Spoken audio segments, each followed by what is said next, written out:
출애굽기 20장 12절 말씀, 10계명의 5번째 계명, 부모 공경에 대한 말씀입니다. 출애굽기 20장 12절 말씀, 한 절 말씀인데요, 우리 한 목소리로 같이 읽도록 하겠습니다. 같이 읽습니다. 내 부모를 공경하라. 그리하면 내 하나님 여호와가 내게 준 땅에서 내 생명이 길리라. 아멘. 한 번 더 읽습니다. 내 부모를 공경하라. 그리하면 내 하나님 여호와가 내게 준 땅에서 내 생명이 길리라. 아멘. 잠깐 준비한 영상 보고 함께 말씀 나누겠습니다. 5 빼기 3은 얼마입니까? 2. 아이고 잘하신다. 그 다음에 2 더하기 2는 얼마입니까? 4. 아이고 더 잘하시네. 이 뜻이 뭐냐 하면요, 5회를 3번만 생각해 주면 2회가 생기고, 5회를 3번만 생각합니다. 2회를 2번만 해주면 사랑이 생깁니다. 제목만 봐도 멋있지요? 여러분요, 가정이 얼마나 중요한지 압니까? 여기서 있는 황수환 박사는 가난한 농부의 아들로 태어났습니다. 근데 우리 아버님은 특징이 하나 있어요. 자식들을 잘 안아줘요. 들에 일하시다도 제가 아장아장 들어가면 손 씻고 올라와서 또 열차를 탁 안아줘요. 안아주면서 저렇게 하는 말이, 수관아, 너는 가난한 농부의 아들이지만 공부 열심히 해라. 그러면 내가 속옷을 팔아넣고 책 사줄게. 내 속옷을 팔아넣고 꼭 공부시켜줄게. 난 어릴 때 그 말씀이 내 가슴속에 아로새겨져서 감동을 받고 공부를 열심히 해서 깡촌에 사는 어린 소년 황수환이가 우리나라 최고 명문 연세대학 교수가 돼요. 우리 아버님의 그 말씀 한 말씀이 진짜 이렇게 합니다. 부모님의 사랑은 하늘보다 높고 바다보다 깊은 것이 부모님의 사랑입니다. 우리 아버님이 살아계실 때, 이 나이에 학교 출근하기 위해서 아버님, 어머님은 잘 다녀오겠습니다. 얘 잠깐 얘야 길 조심해라, 차 조심해라, 빨간불은 서야 되고 파란불은 가야 된대. 그거 누가 모르나? 여러분, 그것이 부모님 하는 거예요. 부모님은 자식을 나이가 아무리 들어도 어린애로 보는 거예요. 누가 70살 노인 50대 아들하고 같이 지하철 타면서 표를 썼으면서 깜빡 잊어버리고 어른표 하나 하고 애표 하나.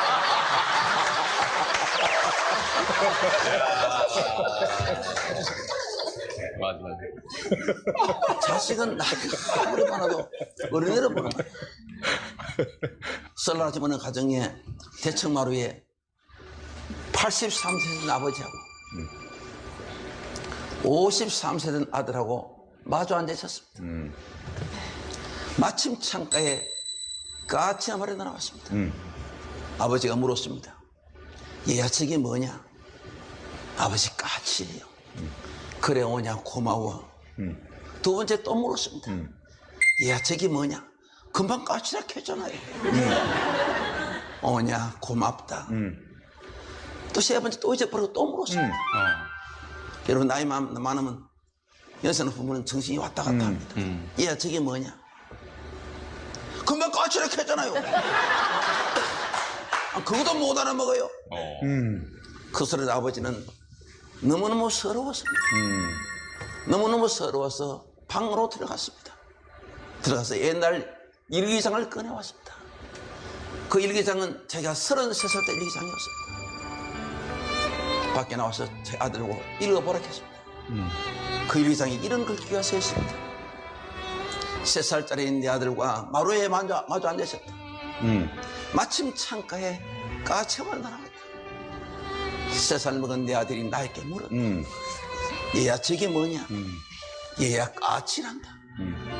내 아들은 연거푸 23번을 물었다. 까저거 뭐야? 까저거 뭐야? 나는 23번을 까치라고 답을 하면서 내 마음이 왜 이렇게 저러는지 몰랐다. 그래서 사랑하는 내 아들을 너무 귀여워서 품에 안아 주었다. 여러분요, 아버지는 자식에게 3번 물었는데 자식은 화를 냈는데, 자식은 부모에게 23번 물었는데 그 자식이 사랑스러운 거예요. 여러분, 그것이 부모님입니다. 그 부모님이 오래오래 살아계세요. 여러분, 부모님을 살아계실 때 고맙게 잘하십시오. 한 번 가면 다시 못 만난 것이 부모님입니다. 부모님을 살아계실 때 고맙게 잘하십시오. 제가 인터넷에 글이 하나 올라왔는 것을 여러분들 한번 읽어드리겠습니다. 제목이 시아버지의 문자 메시지. 내게는 특별한 2개의 핸드폰이 있습니다. 한 개는 내 것이고 다른 하나는 하늘나라에 계신 시어머니의 것입니다.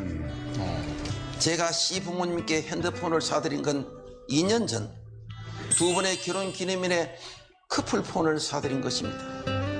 문자 기능을 알려드리자 2분은 며칠 동안 끙끙대시더니 서로 간에 문자도 나누게 되었습니다. 그러던 시어머니께서 갑자기 암으로 돌아갔어요. 유품 가운데 핸드폰을 며느리인 제가 보관하게 되었습니다. 그리고 한 달 정도 지날 무렵 아버님이 아파트 경비 일을 보러 가신 후에 띵동 하고 어머니 핸드폰으로 문자 메시지가 들어왔습니다. 여보, 오늘 야간 좀니까 저녁을 어머니랑 맛있게 드시고요. 순간 나는 놀랐습니다. 혹시 어머니 돌아가신 충격으로 아버님께서 치매 증상이 온 것이 아닌가 하는 불길함이 몰려왔습니다. 그날 밤 또 문자가 날아왔습니다. 여보, 추운데 이불 덮고 잘 자구려. 사랑해요. 남편과 나는 그 문자를 보고 눈물을 흘렸고 남편은 좀 더 지켜보자고 했습니다. 그날 저녁 우리 식구는 아버님이 사오신 동태로 매운탕을 끓인 후 소주 한 잔과 함께 아버님이 하시는 얘기를 묵묵히 들었습니다. 아직도 너희 어미가 문을 열고 들어온 것 같구나. 그냥 내 어머니랑 했던 대로 문자를 보낸 거란다. 답장이 안 오더라. 그제야 내 어머니가 돌아가신 것을 알았다. 너희 내외가 내가 이상해진 것일 줄 알고 내 눈치를 보며 아무 말 못했던 것도 다 안다. 미안하다 얘들아. 그날 이후 아버님은 어머니 핸드폰으로 다시 문자를 보내지 않았습니다. 하지만 요즘은 며느리인 제게 문자를 보내십니다. 지금 나도 아버님께 문자를 보냅니다. 아버님, 빨래하려고 하는데 아버님 속은 어디에 숨겨두었어요? 이상입니다.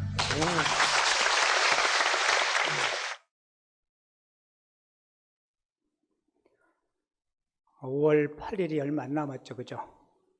원래 어버이 주일에 해야 어울리는 설교인데 십지명 설교를 하다 보니까 오늘이 5번째 내 부모를 공경하라. 제가 생각해 보니까 오늘 하는 게 더 좋을 듯 싶어요, 그죠? 그래 미리 어버이들도 좀 생각하고 또 한번 찾아뵙기도 하고 전화도 하고. 우리가 어버이날 어버이 가슴에 꽂아드리는 꽃 있죠? 주로 무슨 꽃을 달아드리나요? 카네이션. 카네이션의 꽃말이 뭔지 아시죠? 사랑과 존경입니다. 어머니, 아버지 사랑하고 존경합니다. 그런 마음으로 가슴에 꽃을 달아드려요. 여러분, 이 세상에 하나님의 사랑을 가장 많이 닮은 사랑이 있다면 아마 어머니의 사랑, 아버지의 사랑일 겁니다. 어버이의 사랑은 조건이 없어요. 맹목적입니다.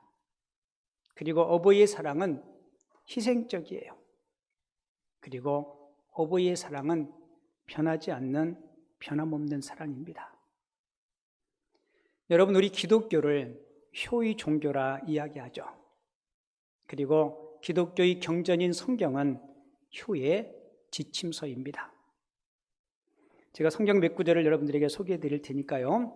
성경에 기록되어 있는 이 효에 대한 말씀인데 신명기 5장 16절에 보면 너는 내 하나님 여호와께서 명령한 대로 내 부모를 공경하라.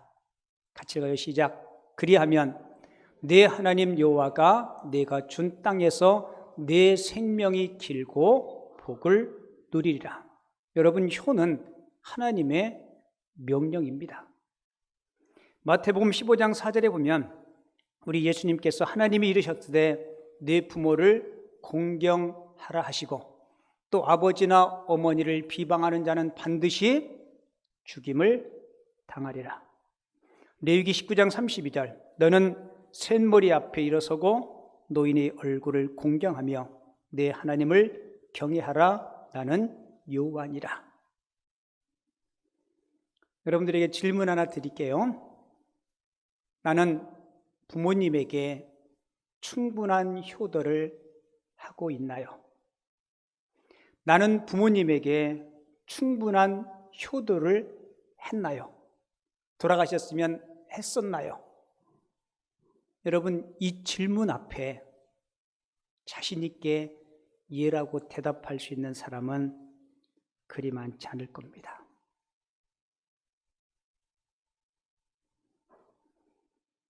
여러분, 십계명은 신구약 66권의 내용을 엑기스로 이렇게 함축한 말씀이 십계명이죠. 하나님의 법이에요. 그런데 십계명 가운데 효에 대해서 부모 공경에 대한 계명이 들어있습니다. 왜 십계명에 효에 대한 계명이 들어있을까? 아마 그 당시에 효의 문제가, 부모 공경의 문제가 잘 실천되지 않으니까 아예 계명으로, 법으로 만들어 놓은 거라고 생각을 해요. 사람들이 뭔가를 잘 안 지키면 법으로 만들잖아요. 과속을 하면 과속 못하게 법으로 만들어서 무인 속도 측정제도 만들고, 아마 이스라엘 백성들에게 효의 문제가 그 당시에 심각한 사회 문제로 제기됐기에 하나님은 모세를 통해서 하나님의 법으로 내 부모를 공경할 것을 법으로 만들어 놓은 것입니다. 여러분, 십계명은 크게 두 부문으로 나눠진다 그랬죠. 1계명부터 4계명까지는 하나님에 대한 계명입니다. 근데 재밌는 게요, 1계명부터 4계명까지는 하나님의 이름이 빠지지 않고 다 들어가요. 1계명은 뭐예요? 1계명은 너는 나 외에, 나가 누구예요? 하나님이죠. 너는 하나님 외에 다른 신들을 내게 두지 말라. 하나님만 섬기고 하나님만 사랑하라. 이게 1계명이에요. 그리고 두 번째 계명은 우상을 만들지 말라. 그러면서 쭉 밑에 내려가 뭐라고 하면 나 여호와는 질투하는 하나님이시라, 그렇게 말씀하고 있죠. 그리고 3계명은 하나님의 이름을 망령되이 일컫지 말라. 지난주에 나누었던 4계명은 뭐예요? 안식일을 기억하여 거룩히 지키라.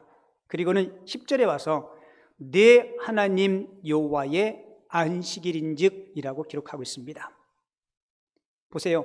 1계명부터 4계명까지는 하나님이라는 표현이 계명 가운데 다 포함되어 있어요.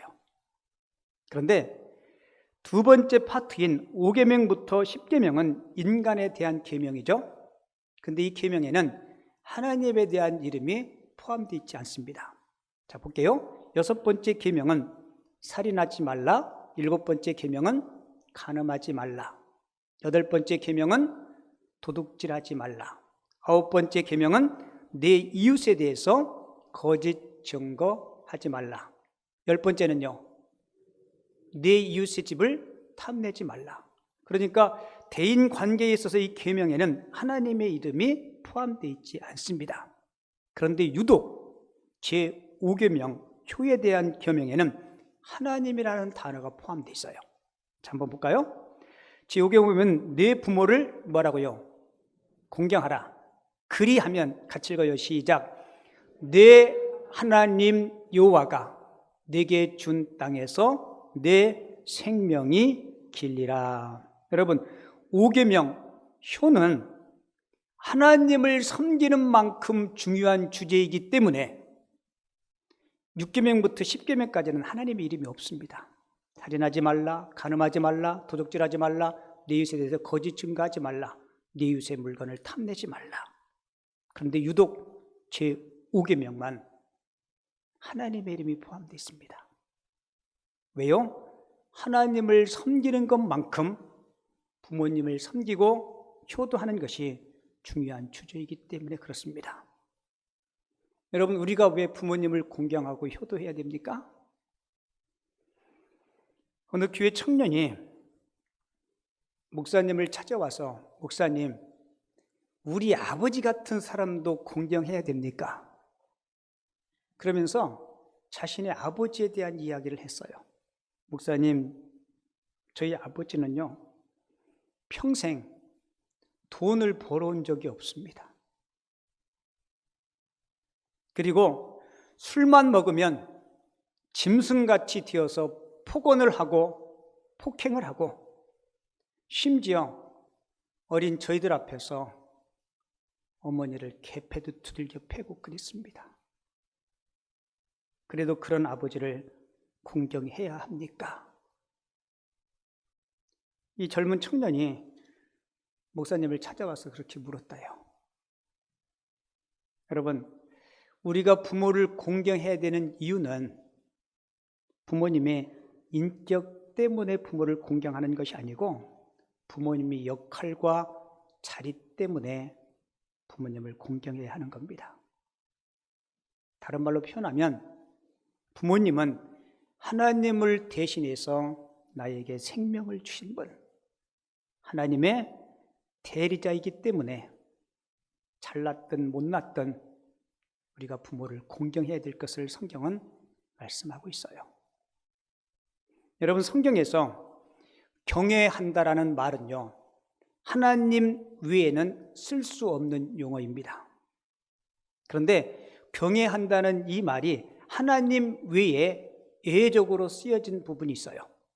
여러분들에게 소개해 드릴게요. 레위기 19장 3절을 보면 같이 읽어볼게요. 시작. 너희 각 사람은 부모를 뭐라고요? 경외하고 나의 안식일을 지키라. 부모님을 뭐 하라고요?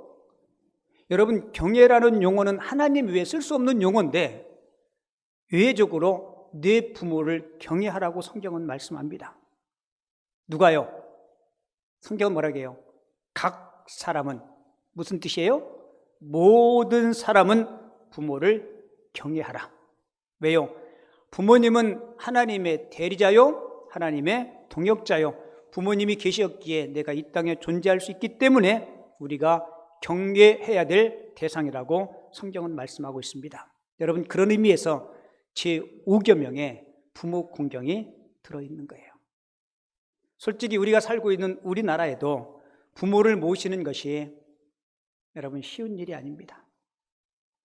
그래서 부모를 모시면 나라에서도 세제 혜택을 주게 되죠. 에베소서 6장 1절에 보면 자녀들아 주 안에서 너희 부모에게 순종하라. 이것이 뭐라고요? 부모에게 순종하는 것이 옳은 일이라는 거죠. 잘 보세요. 여기서 옳다라는 말은 옳다 그르다 그런 의미가 아니고 여기서 옳다라는 의미의 성경적인 원뜻은 부모를 공경하는 것은 너희의 본성이라고 이야기합니다. 뭐라고요? 우리의 본성. 하나님이 우리 인생들을 만들 때 하나님의 형상대로 만들었죠. 하나님께서 우리에게 주신 그 본성, 그게 바로 부모 공경인데, 근데 불행하게도 인간이 타락하면서 이 양심이, 이 본성이 을그러지기 시작해요. 근데 감사하게도 예수 믿는 저와 여러분들은 그리스도 안에서 새로운 피조물 되었기에 잃어버린 그 본성, 그 양심이 다시 살아나고 회복된 줄을 믿습니다. 그래서 예수 믿는 성도들은 그렇지 않는 세상 사람들보다 훨씬 더 부모 공경을 잘 해야 되고 효도의 삶을 살아야 됩니다. 여러분, 신앙이 없는 세상 사람들도 부모와 자식과의 관계는 하늘이 맺어준 인연이라 그래서 뭐라고 표현해요? 천륜이라 그래요. 하늘이 맺어준 인연, 천륜. 여러분, 천륜을 끊을 수 있나요? 천륜은 끊을 수 없다라고 이야기하죠. 그러면 부부관계는 일륜일까요? 천륜일까요? 제 설교가 어렵나요? 그러니까 솔직히 보세요. 부부는 살다가도 갈라서는데 부부 자식은 너 오늘부터 내 자식 아니야? 아니요. 내 자식 아니라도 그 안에 아버지, 어머니의 DNA가 있고 피가 있고. 여러분, 그래서 우리가 부모를 공경하는 것, 그것은 자연적인 양심의 본능인데 인간이 타락하면서 자꾸 얼그러지기 시작한 거죠. 그래서 성경은 계속해서 내 부모를 공경하라, 내 부모에게 효혜를 행하라. 그렇지 않으면 하나님의 진노가 너에게 임할 것이다. 자, 신명기 5장 16절에도 보면, 자 보세요. 너는 내 하나님 여호와께서 명령한 대로 내 부모를 뭐하라 그래요? 여러분, 공경이 뭡니까? 잘못 바라보면 부모를 곤경에 빠뜨리는 게 되는데 잘 들으세요. 여기서 공경이라는 말은 원래 히브리어 원뜻은 이런 뜻이에요. 내 부모님을 중요하게 여기라. 무슨 뜻이라고요? 부모님을 중요하게, 부모님을 귀하게, 부모님을 소중하게. 그러니까 이 신명기 5장 16절을 읽으면 이렇게 읽을 수 있을 거예요. 너는 내 하나님 여호와께서 명령한 대로 내 부모를 어떻게 해요?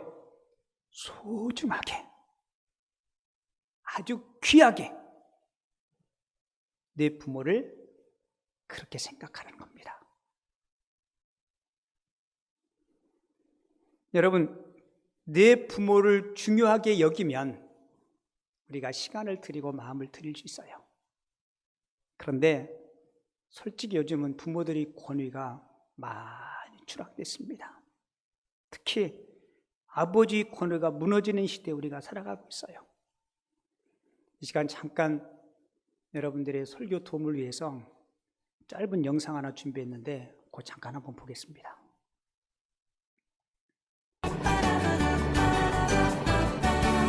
제가 그 시와 더 가까워지기 위해서 아이들을 시들을 준비했어요. 네, 그래서 동시들을 한 번씩 받으시고 한번 읽어보시고 한 번씩 낭독을 한번 해보시죠. 제가 한번 해보고 요거는 저는 짧은데 우리 초등학교 6학년 학생이 있었거든요.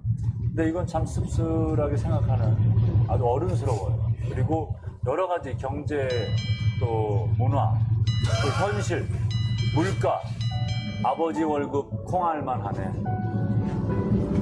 아버지 월급 콩알만 하네. 아버지 월급 쓸 것도 없네. 좋아요. 가슴 아프다. 이거 두 줄이에요. 6학년이야? 그냥 가슴이 징하잖아요. 뛰면서 진한 페이소스.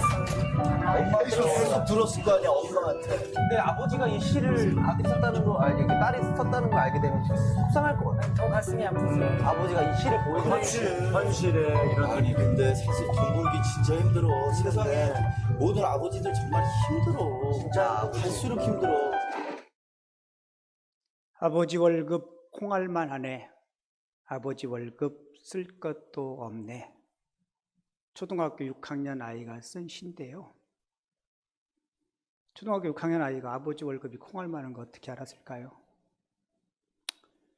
물론 생활하는 형편을 보니까 뭐 그런 것들 느낄 수도 있었겠지만 어쩌면 엄마가 가정살림 해나가면서 자기도 모르게 아이고 너가 아빠 월급 쥐꼬리만 하다. 너가 아빠 월급 콩알만 하다. 어쩌면 그런 이야기들을 귀로 흘러들었는지도 모르겠습니다. 여러분 모든 아버지들 다 돈 많이 벌고 아내 즐겁게 하고 자식들 필요한 것 부족함 없이 다 공급해주고 싶은 것 이 땅의 모든 아버지들의 바람이에요. 우리 아버지들 그렇죠? 봐요. 면목이 없으니까 말들을 못하잖아요.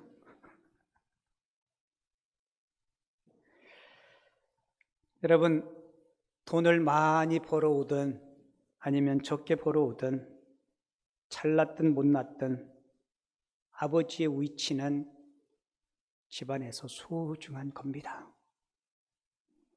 아멘들 하시기 바랍니다. 그러면 왜 어머니는 말하지 않냐고요? 어머니 위치도 다단히 소중해요. 우리 어머니들에게 부탁드리겠는데, 엄마가, 특별히 어린 자녀들은 엄마하고 할 수 있는 이야기, 그리고 엄마와 함께하는 시간이 훨씬 더 아버지와 함께하는 시간보다 더 있어요. 아이들이 학교 갔다 오면 엄마 찾을까요? 아빠 찾을까요? 무조건 문 열고 엄마를 불러요. 그죠? 한참 지나고 나서 심심하면 아빠는 어딨냐고 그때 찾아요. 그래서 보통 가정의 어린 자녀들이 성장하면서 아버지를 어떻게 이해하느냐? 엄마가 아빠를 대하는 태도를 보면서, 엄마가 아빠에게 하는 이야기를 들으면서 아빠를 이해해요. 솔직히 지금의 아버지들, 이 땅의 아버지들은요, 어떤 성과를 내야 돼요. 그러니까 한 푼이라도 좀 돈 좀 더 벌려고 어떤 성과를 성취하기 위해서 야근도 하고 특근도 하고, 그걸 잘 모르는 자녀들은 성장해서 우리 아빠는 맨날 회사밖에 몰라, 일밖에 몰라. 여러분, 그걸 누가 설명해 줘야 돼요? 엄마가. 아빠가 이렇게 늦게 오시는 것은 우리 가족들을 위해서, 아빠도 얼마나 힘들고 어렵겠어. 너희들은 아빠 따뜻하게 맞이해 주고. 여러분, 그게 진정한 가정이 아니겠어요? 근데 어떤 과업이나 어떤 성과를 내지 못하면 아버지들은 설 자리가 없는 것이 어쩌면 요즘의 우리들의 모습이 아닌가라는 생각이 들어요. 그리고 점점 말세가 될수록 부모 공경에 대한 마음들이 사라져요. 바울이 디모데에게 편지하면서 디모데후서 3장 1절과 2절에서 이렇게 이야기하죠. 너는 이것을 알라. 말세는 고통하는 때가 이르러 사람들이 자기를 사랑하며 돈을 사랑하며 자랑하며 교만하며 비방하며 뭐라고 얘기해요? 부모를 거역하며 라고 기록합니다. 말세에 나타나는 징조 중에 하나가 뭐예요? 부모 거역, 효도에 대한 마음들이 점점 사라진다는 겁니다. 여러분, 이런 이야기 들어보셨죠? 한 아버지, 한 부모, 10자녀 건수하는데 10자녀들 한 부모 모시기 힘들다라고. 요즘 농담처럼 이런 말들을 해요. 자녀가 좋은 대학에 들어가기 위해서는 3가지 조건이 맞아야 한다고 합니다. 첫째는 할아버지의 재력, 둘째는 어머니의 정보력, 셋째가 뭘까요? 아버지의 무관심. 여러분, 굉장히 씁쓸한 이야기죠. 아버지가 돈 버는 기계인가요? 아니죠. 여러분, 1945년도에 우리나라가 해방되고 우리들의 아버지, 어머니 세대는 촉은 목표로 끈이를 때우면서 일밖에 모르고 살았어요. 그러니까 한 번도 휴가라는 것, 논다는 개념들이 없었습니다. 그렇게 살아온 인생, 지금은 100발이 되셨고, 통계에 의하면 지금 70세 이상 되신 노인들의 80%가 경제적인 빈곤 때문에 고통 가운데 있다 그래요. 찾아갈 곳도 없고 찾아오는 사람도 없고 외롭고 고독하고, 우리 대한민국에도 홀로 고독사로 죽는 분들이, 돌아가시는 분들이 점점 그 숫자가 늘어나고 있어요. 여러분, 이 고독감이 우리 아버지 세대만 있었나요? 아니요. 지금 현대의 자녀들은 얼마나 바쁜지 몰라요. 바쁘기 때문에 아버지와 말벗 할 수도 없고, 시간이 없다라는 핑계 때문에 더 많은 어르신들이 외로움과 고독감 때문에 지내고 있어요. 솔직히 부모님들은 자식 보고 싶다고, 얘야 이번 주말에 한번 오거라, 이 말하기가 참 어렵다 그래요.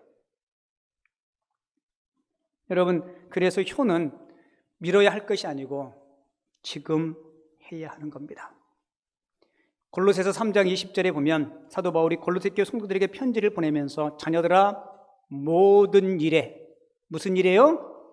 모든 일에, 어떤 상황, 환경을 초월해서 모든 일에 부모에게 순종하라. 이는 주 안에서 기쁘게 하는 것이라. 여러분, 골로새 교회 성도들에게 왜 바울이 편지를 쓰면서 이야기를 했을까요? 골로새는 무역 도시였습니다. 그렇기 때문에 다른 문화들이 많이 들어오기도 하고 유입되기도 하고, 그래서 이 골로새 교회 내에는 헬레니즘의 문화를 받아서 영지주의자들과 많이 골로새 교회 성도들이 결혼을 했대요. 이 영지주의가 이런 겁니다. 이원론적으로 육신은 악하고 영은 거룩하기 때문에 육신의 일들은 자꾸 버리고 포기하고 하지 말아야 된다. 그 중에 하나가 뭔지 알아요? 부모를 모시는 일도 육신에 속한 일이기 때문이라는 잘못된 사조들이 골로새 교회 안에 파고들었다는 거예요. 그래서 바울은 뭐라고 얘기해요? 모든 일에 네 부모를 뭐라고요? 공경하라. 육신으로도 공경하고 영적으로도 공경하고 마음이든 아니면 삶이든 모든 일에 모든 환경과 상황을 초월해서 네 부모를 공경해야 될 것을 이야기하고 있습니다. 여러분, 어버이의 사랑은 다른 어떤 사랑보다 진한 엑기스와 같은 농도를 가지고 있어요. 여러분들이 잘 아는 누가복음 15장에 보면 탕자의 이야기가 나오죠. 이 탕자의 이야기에서 우리가 그 아버지의 사랑의 농도를 조금 다른 측면에서 볼 수 있는데요.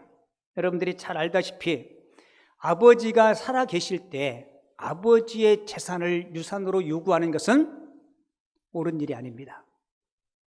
그래서 신명기에서는 아버지에게 패역한 일을 행한 자식은 마을 사람들이 만나면 돌로 쳐 죽이게 되어 있어요. 여러분, 누가복음 15장에 나오는 이 아들이 패역한 일을 했어요, 안 했어요?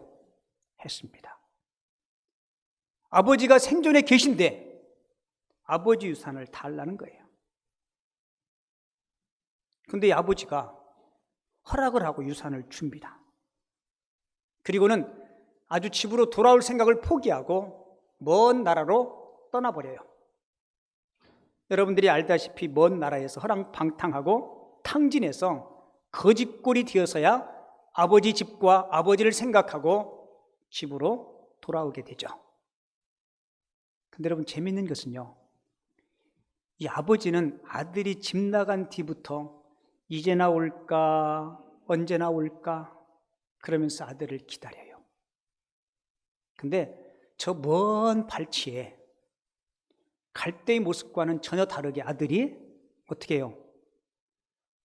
얼마나 가난했든지 신발도 못 신고 거짓골을 하고 오는데 아버지는 그 아들을 알아봐요, 못 알아봐요? 알아봐요. 옷도 남루했을 텐데 머리도 장발을 하고 감지 못해서 거지 같았을 텐데, 아니 거지 같은 게 아니고 거지였죠. 어떻게 알아보았을까? 여러분, 그게 부모 아닙니까? 그리고는 맨발로 아들을 가서 모아내요. 아버지가 먼저 뛰어가서 그 아들을 안죠. 여러분, 여기서 안는다는 이야기는 그냥 단순히 부성애로 아들을 포옹했다는 의미가 아닙니다. 여기서 안았다는 의미는 감싸 덮었다는 뜻이에요. 이불로 아들을 확 덮듯이 감싸 덮었다는 뜻입니다.